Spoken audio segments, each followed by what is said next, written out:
So, a couple months ago, I was asked to do a talk here, and I was kind of in a bit of a pickle because I'm a technical person. I figured that doing a very heavy technical talk might not be ideal. And then it kind of dawned on me that decentralization is something that is extremely close to my heart, yet I kind of feel that it is extremely misinterpreted all over the place. So I figured that amazing, perfect thing to talk about. Now, if you want to talk about decentralization, we kind of need to go way back to the roots, about 80 years ago, when there was this guy, this Paul Baran, published really a milestone paper. What you need to know is we're in '64, it's post-World War II, everything was about war. So what we really wanted to do is make systems that survive a war. And up until this point, everybody knew that a centralized system is bad. You can just shoot it off. And then people kind of tended to create that middle picture, design their network topologies that way because, it's hierarchical, you can shoot bits and bobs off it, but that's the best we can do. And this guy came along and started actually analyzing it, that how many bombs does it take to destroy that network? And the entire paper is about discussing the number of bombs, the number of volleys it takes to shoot the network down. It's a really interesting paper. And at the end of the paper, he kind of ends up with a different suggestion that instead of creating these hierarchical structures, why don't we just allow all our nodes to talk to everybody that's close by? And there's a really interesting analysis of how many thousands of bombs you need to take one of these networks offline. Now, if you remove the war aspect from this paper and you move it into a peacetime world, what the really nice observation in the paper is that if the network is tolerant to being blown up, then it's also tolerant of simply failing by itself. And why is that good? It's really, really good because in general, in any computing environment, any engineering environment, if you want to make something more reliable, generally tends to cost significantly more. So the more reliable something is, the more expensive it gets. And the idea was that, wait. If we have such a fancy mesh network where we tolerate it being blown up, or at least parts of it being blown up, then what if we don't strive for 100% reliability anymore? What if we just say that, okay, let's make it 50% reliable, good enough, maybe half of the network will fail, but if it's going to be significantly cheaper, then we kind of win. And the second really observation is that, wait, if we made it cheaper, significantly, let's say we made it 10 times cheaper, then we can maybe reinvest some of those money to, make it denser. And by making it denser, you actually raise the reliability. And then you enter in this really interesting circle where you make things cheaper, then you have more of them, then you can make them even cheaper, and then you have more of them, and this really interesting phenomenon happens. And essentially, this guy, at the end of the paper, described the internet before the internet existed. It's really amazing paper. Now, this is kind of what decentralization was kind of defined, but how does this look like in our little world? Now, Ethereum launched almost 10 years ago. In 2 days, it will be the 10-year anniversary of the Ethereum launch. That's from the launch party discussion, that's Jeff. And in my opinion, Ethereum was pretty damn close to being perfectly decentralized when it launched. You had a lot of nodes. Everybody who ran a node was kind of like an equal opportunity runner. You had the full state history, you basically did a full sync, everything was full. If you wanted to create blocks, you wanted to run a miner, it was completely free to everybody. You could CPU mine, GPU mine, you did whatever you wanted. If you wanted to transact, you just shot your transaction to a transaction pool and everybody got it, everybody operated on it. It was perfectly equal. And the best thing about it was that it ran on everything, ran on anything. And when I say that, literally, when Ethereum was launched, most people didn't really want to buy expensive miners, so they just bought a beer crate from their supermarket and just dumped an Ethereum node into that beer crate. And I think the other two pictures are my own systems that I made. One of them is a Raspberry Pi computer, which is probably one of the least powerful Raspberry Pis ever made, and it could run an Ethereum full node. And also, it's my first smartphone ever that I had. It also managed to run a full Ethereum node. And why was this good? Well, that was in 2017. there were literally tens of thousands of nodes in Ethereum scattered all across the globe, and all of these nodes were mostly equal. Sure, some were more powerful, some were a little crappier, but now imagine if you were a state in a state of war and you just try to shoot that thing down. What do? It's just, there's nothing to shoot down. So it was an amazing golden era of Ethereum. And it's not only my opinion. If you look at the price charts, actually, this was the time when Ethereum almost flipped Bitcoin. It was 7%, I think 7% away from actually flipping Bitcoin in market cap. Unfortunately, after this era came the era of it's not enough. And basically pick your poison.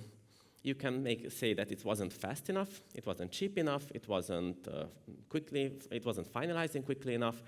Basically, there were lots and lots and lots of different properties that you could just find dents on. And yes, those were actually good arguments. So yes, it wasn't fast enough, it wasn't cheap enough, it wasn't everything enough.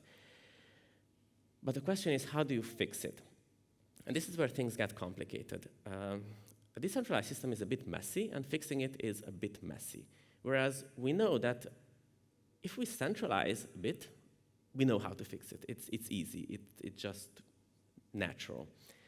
So we kind of started going down on a less than ideal pathway, in my opinion. For example, in one of my earlier slides, I enumerated kind of 4 properties that I found super important. One of them was that every node was equal. The other one was that everybody could mine if you wanted, everybody had access to transactions, and everything was cheap. In this new world, we started having these little baby steps away. One of the baby steps was that block explorers appeared. Which is kind of natural, no harm there. You could, instead of checking your balance on your own local node, you just checked it on Etherscan. Yeah, it's perfectly fine, there's absolutely no harm. Then people realized that, wait, so Etherscan is super nice for humans, but what if you want to have something similar for dApps, where programs don't have to screw around with their local nodes, they can just tap into something that somebody else maintains. And that's how Infura and all the RPC providers came to be. And eventually, currently, the standard that we're striving for is stateless validation, where we say that, okay, let's move the entire state out into external operators, and even validators should just use them. Okay, baby steps, baby steps. Different aspect was kind of MEV. MEV, when it appeared, every transaction was kind of public, and then people started abusing them, sandwiching them, front-running them, back-running them, all kinds of things. And this in the end, this was called MEV. And everybody agreed it's bad. So what we did, we made everybody do it. We made it so easy to do that now, since everybody's doing it, it's less bad. And this, in my opinion, was kind of a bad approach, because instead of fixing a problem, we made it worse. Now, all of a sudden, people didn't want to be sandwiched, so these private transaction pools appeared, private order flows, where all of a sudden you as a miner, I mean, you could mine, except you didn't have access to the transactions anymore. So you were forced to use somebody else's services. And again, this goes on. From a mining perspective, originally, when Ethereum was launched, fairly quickly mining pools appeared. These mining pools were kind of centralizing, but they were still limited by physical world, by GPU availability and electricity. After switching over to proof of stake, the physical limits kind of disappeared, and staking pools took their place. The problem was here that all of a sudden, you can really quickly move all the stake from one pool to the other. So it's kind of, pools get a lot more power. And then with liquid staking, again, it compounds up until the point where nowadays, if any researcher is talking about tweaking the Ethereum network's issuance, number 1 problem, will Lido torpedo it? Number 2 problem, what's best for the network? And that's a really bad situation to be in. Lido, by the way, is a really nice player. I don't want to put shade on them, but there is that possibility that people need to take care of. And of course, last but not least, due to technical reasons, after we switched to proof of stake, the minimum staking amount was raised to 32 ETH, which is approximately $100,000, give or take, based on price fluctuations. And this was a bad choice. I mean, bad choice, everybody knew that it kind of makes people it cuts off a lot of people from participating, but the idea was that no worries, we will fix it. And then later, well, everybody who wants to be a miner has 100K, so let's just go from there, and then we can assume that you have a fiber network, because, I mean, if you have 100K, that's the least you could do. And then, nowadays, Vitalik is talking about having provers in the network, which with a power requirement of 10 kilowatts, because 10 kilowatts is kind of like an average home user, quoting Vitalik. In Romania, if you live in an apartment, you are kind of limited to 4 kilowatts. If you live in a house and have a single-phase current, by law, you are limited to 9.9 kilowatts. Yeah. That number needs a little bit of love still. With all these aspects, what the people are trying to do, nobody's trying to be malicious here. Everybody's trying to really improve the system, make it more efficient. But time and time again, this little question arises that, well, we know that it's not the best for decentralization, but can we improve it and then think about the problem? And the idea is that we want to create a global settlement layer, and we want to displace SWIFT because SWIFT is the evil bankers' settlement system. And the problem is that I'm not sure how many of you here know the story arc of SWIFT. Before SWIFT existed in '70, banks were actually settling transactions via telegram, not the messenger telegram, the Morse code, ancient technology telegram. And it was completely 100% decentralized. A bank in New York could send a message to London, a bank in London could settle something in Shanghai, and it worked. Except it was a little bit shitty, a little bit expensive, a little bit slow, a little bit of everything. So came the brilliant people and said, we should make it more efficient. And thus, the SWIFT cooperative was born out of this purely good ideal that we would just like to make something a bit more efficient. And they were successful. They were brilliant people working on it. And in about 20 years, the SWIFT system became the global settlement layer. Of course, the problems began when in '92, the US government realized that, oh, wait, this is a nice, juicy honeypot of information. And they asked permission to access it. Permission was instantly denied. SWIFT is a European company. It's headquartered in Belgium. The United States has no jurisdiction over SWIFT, so no, bug off. So the United States waited 10 more years until 9/11 happened, and that's when the floodgates opened, because they enacted this anti-terrorism law, which stated they can do pretty much anything in the name of anti-terrorism. And even though they don't have jurisdiction over SWIFT, SWIFT did have a backup data center in Arizona. And that was kind of game over. And the US government just approached the Arizona data center and told them that, well, from now on, we have access to your data, and do not dare tell the world about it. And that was for 5 entire years. The US government was kind of data mining the crap out of the global payment network without anybody's knowledge. In 2006, the European Union actually found out and didn't do anything. It turned out that they tried. They were really big. It was a big chaos. And the US government just steamrolled through Europe. People were saying, I think back then European Commission ministers or whatever they're called were saying that the US ambassadors were like door-to-door salesmen. They were going to everybody every day trying to convince them to, no, you're not allowed to remove our access. And eventually they gave in. And in 2012, the weaponization of SWIFT was completed when the US government actually forced them to unbank Iran. And being unbanked from the SWIFT network was equivalent to being economically nuked. And that's not my term, that's actually one of the operators' term. And kind of the moral of the story of the SWIFT network was that it started out, or at least before SWIFT, we had a beautiful decentralized system, and then gradually we started making it more efficient. And nobody ever wanted to make something that's capturable. Nobody ever wanted to create something bad. They were legitimately really nice people, smart people, working together across 200 countries, 11,000 institutions, trying to create something that just works a tiny bit better. And it took them approximately, the US government approximately 30 years to capture it and 40 years to weaponize it. Now, in Ethereum, we're early.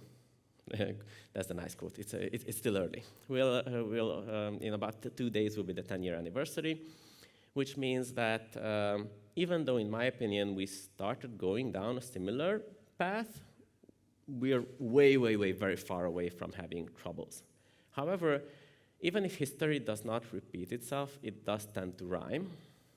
And which kind of gets me to a quote from Joe Biden. He made this speech last year for the 80th anniversary of D-Day. The speech was that democracy is never guaranteed.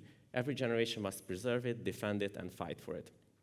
And for me, decentralization is kind of eerily similar to the whole notion of democracy versus authoritarian government. That if you look at China, Dubai, it is very, very efficient. So everything works. And if you look at the elections that were happening in Europe, in the US over the past years or decade, it's messy, really messy. It's chaos. But still, we somehow tend to prefer that chaos over the super efficient thing.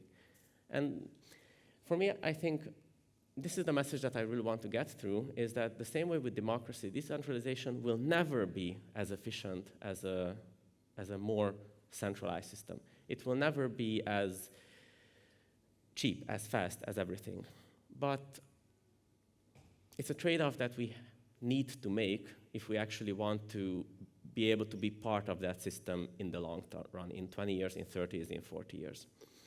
And so I guess the takeaway that I'd like you guys to remain with is that while we are pursuing the number go up, just make sure that every single baby step that we make, try to look at the system as a whole. Try to look at from where we started and where we ended up with, instead of looking at where we are today and where we are going to be tomorrow. And maybe if we do have this mentality, then we can avoid actually being boiled alive by different players. Thank you very much. Amazing. Thank you so much, Peter. That was fantastic. So many things I didn't know. Okay, well, guys, it's time for questions again. If anyone has want to put through the QR code or indeed has their hand up, right over here, microphone coming to you, sir. Hi, Peter. Great talk. I'm wondering, do you know any kind of systems that actually stood the test of time and managed to survive, or do you feel like this is a slow fight and a slow loss, and what we can only do is like just slowly lose, and maybe if we do better, we just increase the time, but eventually we will lose? That's a brilliant question. I'm optimistic. Yes. I think every system has a tendency towards centralization. That's the natural progression of things. So unless you actively push back against it, you end up in a state where you don't want to be. That's, in my opinion, the default.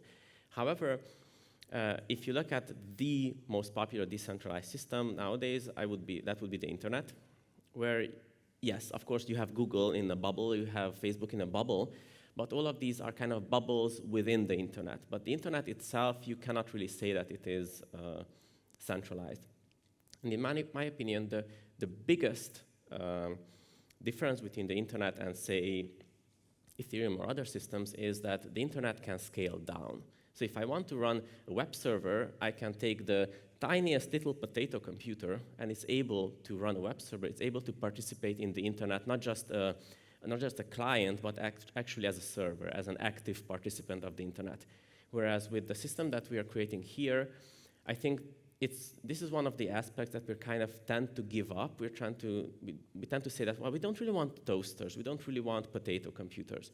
But I think if you start focusing a bit more on that, yes, we should have toasters. We should have potato computers. They will be super lame. They will be able to do very little. But if you somehow permit them to still be part of the network, even with their little capacity, then it means that it doesn't matter how many big bubbles you create within the system, you could always you could always carve out your little niche where you do you, and you kind of stay outside of these influence zones. So the answer is, I think the tendency is to centralize. I think there is an example, a living example of a system which works and is not centralized, and it's kind of up to each of us to somehow try to nudge everything towards the design of the internet rather than the design of Swift. Awesome, thank you for that. Any other questions? The man in the baseball cap right there. Thank you. Do you think Ethereum should become an all use case solver in the future, or do you see much more staying as it is right now without avoiding all these concerns you presented right now, and take advantage of use case specific layers? So usually, I think with Ethereum, one of the big problems that I see is that it wants to be an atomic state machine. It wants to be a central thing, conceptually, where everything has access to everything instantaneously. And the problem with this one is you cannot really scale such a system unless you try to cut off all the little weird dangling edges. In my opinion, Ethereum could become everything. It can achieve its goals, but somehow it needs to give up this notion that it wants to be a shared state for the entire world together. Rather, it should, in my opinion, go towards this design where it's a collaborative state for the world. So it's perfectly fine for a bit of Ethereum in Asia to cooperate with a bit of Ethereum in the US, but if they don't have to be the exact same thing, then they can somehow live separately, just collaborate. Whereas if you want them to be the same thing, then it's much harder to achieve. One more over here. If you could go back in time with all the knowledge and experience what happened in the last 10 years, what were maybe the major things that you would change with how Ethereum developed over those 10 years to maybe prevent this, or just otherwise just on technical aspects or anything like that?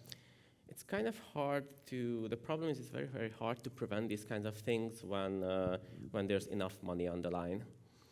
I think what we need to do, and it doesn't really matter whether we did it 10 years ago or whether we should do it now, it's rather instead of, I think we have a tendency of looking towards less hard solutions, and even though everybody's saying that Ethereum is tackling the hard solutions head on, true and not true. It is true in that Ethereum has amazing people who are working on really, really hard solutions and solving them. The part where I say it is not true is that many people are too afraid of competition, and because of the competition, there's this time pressure on people. It's not enough to solve the problem, you need to solve it today. And I think that's one of the problems where if you're not willing to sacrifice, I mean, Ethereum is kind of number 2 blockchain forever. And if you're always living in the fear that, oh my God, I'm going to lose that status, I must never lose that status, then you're always going to make decisions where it's not the best solution, but it's the best we have now, and just let's roll it out, and then we'll just fix it later. And I think this is the mentality that I would change a bit. I think it's better to fall down to number 3, number 4, number 5th place, but at the end up with a system that can climb back on the ladder. Whereas if you just try to always compete with the systems that are a lot more centralized, then, I mean, time is against you.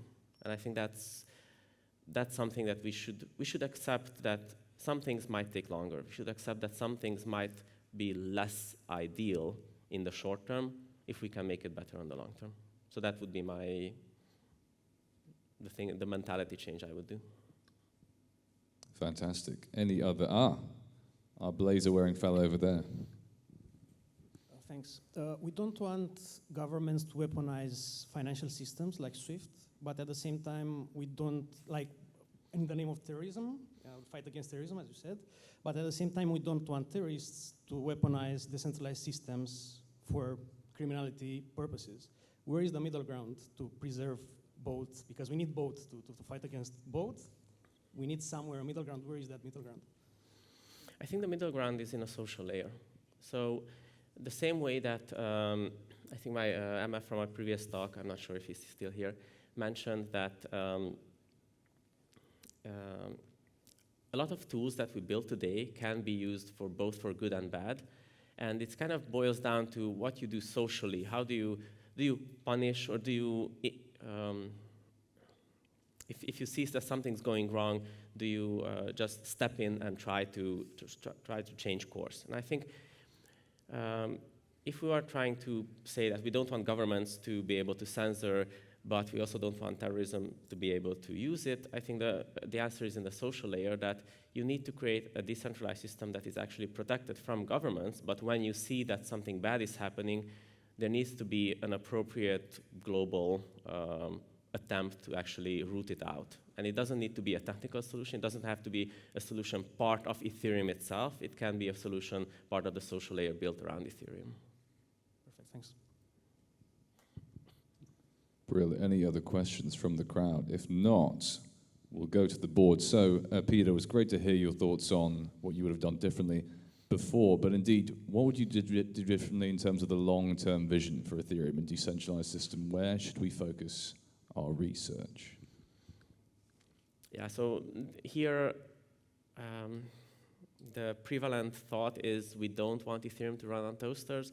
My prevalent thought is I want Ethereum to run on toasters. So that's, I think that is an unlock that prevents a lot of problems from happening. So just allow anyone, anywhere with the crappiest little machine to be part of this, and then the rest kind of, in my opinion, will sort itself out. I love that. This talk should have been called Ethereum on Toasters, actually. Yeah. That's great. What do you think of ETFs, BlackRock, and all institutions jumping on Ethereum, from Gwei Guru 201? I mean, I don't know. It's I think any system that becomes valuable enough, eventually people want to be part of it, probably because they think they can make a lot of money off of it, and that isn't necessarily a bad thing. So them joining, I think it's inevitable. If you make something successful enough, then you will have all kinds of players.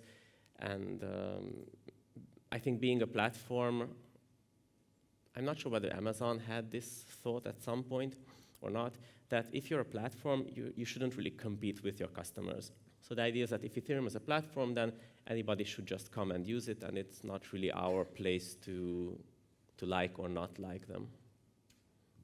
Makes a lot of sense. Last question we have time for here. Is the Ethereum Foundation a centralizing force? Oh boy. That's a loaded question.